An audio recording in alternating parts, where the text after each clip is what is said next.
Hello focus learners, ஆஃபீஸ்ல பிரச்சனைகளை எப்படி ப்ரொஃபஷனலா தீர்க்கிறது, அதாவது இந்த கான்ஃப்ளிக்ட் ரெசல்யூஷனை எப்படி மாஸ்டர் பண்றதுன்னு தான் இன்னைக்கு நம்ம இந்த எக்ஸ்பிளைனர்ல பார்க்க போறோம். ஸ்ட்ரெயிட்டா விஷயத்துக்கு போலாம். உங்களுக்கு ஒரு விஷயம் தெரியுமா? ஒர்க் பிளேஸ் கான்ஃப்ளிக்ட்ஸ் எஸ்கலேட் ஆகிறதுக்கு 70 முதல் 80% காரணமே நம்ம யூஸ் பண்ற ராங் வேர்ட் சாய்ஸ் தான். நிறைய லேர்னர்ஸ் பண்ற ஒரு காமன் மிஸ்டேக் என்ன தெரியுமா? பிரச்சனைய சால்வ் பண்றேன்னு சொல்லிட்டு தெரியாம இன்னும் அக்ரெசிவான வேர்ட்ஸை யூஸ் பண்ணிடுவாங்க. இந்த எக்ஸ்பிளைனர்ல கான்ஃப்ளிக்ட்ஸை ஒரு ப்ரோ மாதிரி ஹேண்டில் பண்ண தேவையான 10 கீ ஐட்டம்ஸை நீங்க மாஸ்டர் பண்ண போறீங்க. Okay, let's dive into this. இன்னைக்கு நம்ம லேர்னிங் ஆர்க் இதுதான். Section 1 core conflict vocabulary. Section 2 key conflict phrases. Section 3 speaking and interpreting. Section 4 spoken versus written contexts. Section 5 task and challenge. And finally, a quick recap.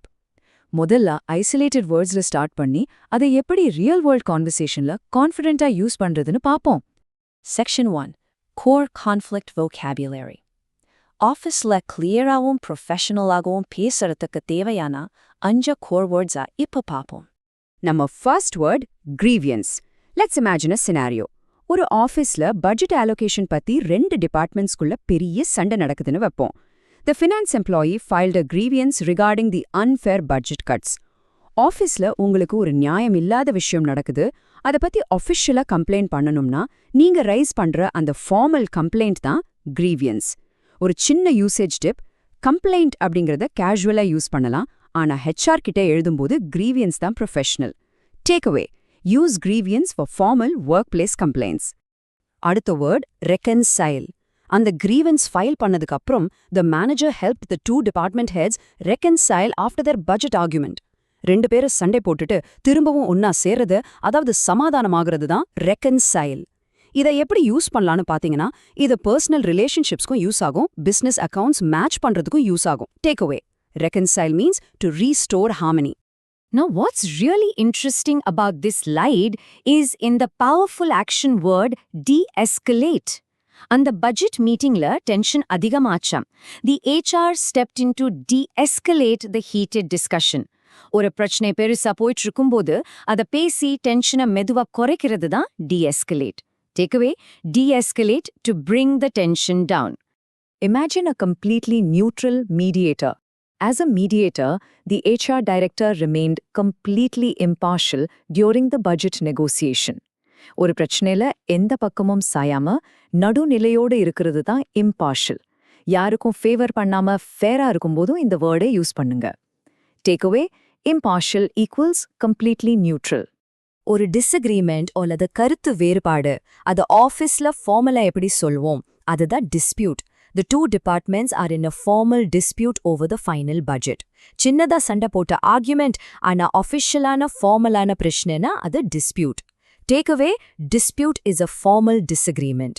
Section 2 Key Conflict Phrases. Super, நம்ம single வேர்ட்ஸை சக்சஸ்ஃபுல்லா முடிச்சிட்டோம். இப்போ next level. ஒரு லாங்குவேஜ்ல fluency எப்போ வரும்னா இந்த மாதிரி மல்டி வேர்ட் ஃப்ரேசஸை நேச்சுரலா யூஸ் பண்ணும்போது தான். First phrase, bury the hatchet. Remember those 2 departments arguing? After months of arguing, they finally decided to bury the hatchet. பழைய சண்டைகளை எல்லாம் மறந்துட்டு, பழைய பகையை தூக்கி போட்டுட்டு சமாதானமாகிறது தான் bury the hatchet. இது ரொம்ப கேஷுவலான கான்வர்சேஷனல் ரெஜிஸ்டர்ல யூஸ் பண்ற phrase. Take away, bury the hatchet to forget past quarrels. And this brilliantly illustrates team transparency. Phrase da, clear the air. We had an open meeting to clear the air about the project delays.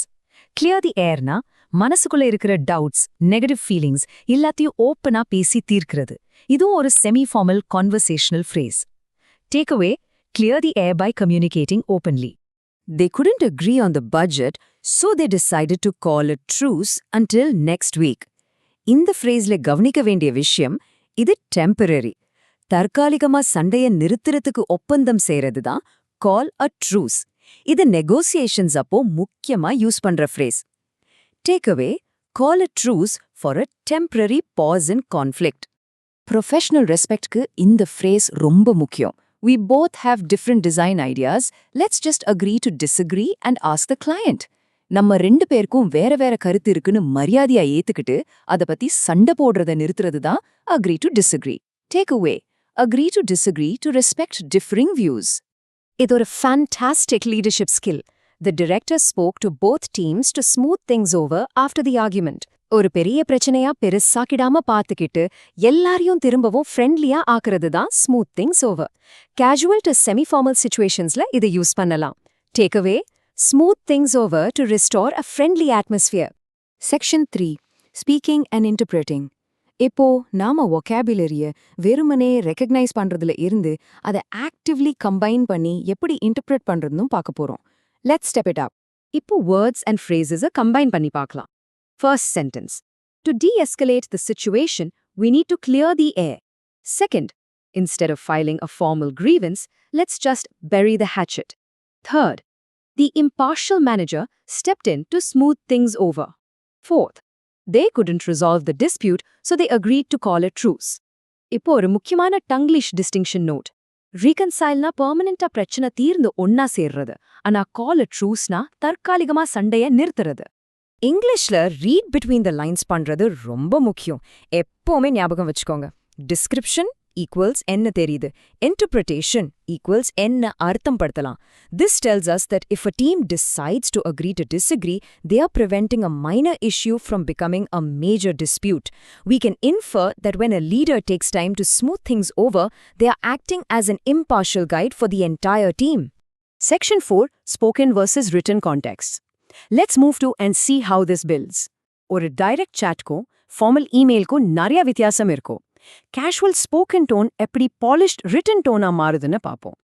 Left சைட்ல casual natural English, right சைட்ல polished formal equivalent இருக்கு. ஸ்போக்கன்ல ரொம்ப கேஷுவலா let's clear the air and bury the ஹேட்செட்னு சொல்வோம். அதே written இமெயில ஸ்ட்ரெயிட் அண்ட் ஃபார்முலா let us resolve this grievance and reconcile our டிஃபரன்சஸ்னு பாலிஷ்டா எழுதுவோம். இன்னொரு எக்ஸாம்பிள் பார்க்கலாம். ஸ்போக்கன்ல we should agree to disagree to smooth things over. Written formal, we must remain impartial to de-escalate the dispute. பாத்தீங்களா how phrases transform into formal words? Section 5. Task and challenge. All right. இப்போ active application section. நீங்க கத்துக்கிட்டத எப்படி real work பிளேஸ்ல use பண்றதுன்னு உங்க கான்ஃபிடன்ஸை இப்ப test பண்ணி பாப்போம். இந்த 3 practical workplace questions கவனிங்க. Question 1. How do you handle a fighting team? Model answer. I would remain impartial and try to de-escalate the situation before it becomes a major dispute. Question 2. What if 2 colleagues haven't spoken in weeks? Answer. I'd suggest a meeting to clear the air so they can finally bury the hatchet. Question 3. How do you handle an unresolvable argument? Answer. We would call a truce and simply agree to disagree to smooth things over. இப்போ உங்களுக்கான the ultimate challenge. Describe this moment using exactly 2 words and 2 phrases from today. Think about it. And here is the perfect model answer. To de-escalate the dispute, they decided to clear the air and bury the hatchet. Brilliant! Section 6. Quick recap. Congratulations! நீங்க active challenges சூப்பரா முடிச்சிட்டீங்க. இப்போ மெமரியை lock பண்ண ஒரு quick rapid fire recap பாப்போம். Rapid recap. Words: grievance, reconcile, de-escalate, impartial, dispute. Phrases: bury the hatchet, clear the air, call a truce, agree to disagree, smooth things over. So the crucial point is application. The next time you face a major dispute at work, will you try to clear the air or just agree to disagree to maintain an impartial stance? Think about it and keep learning.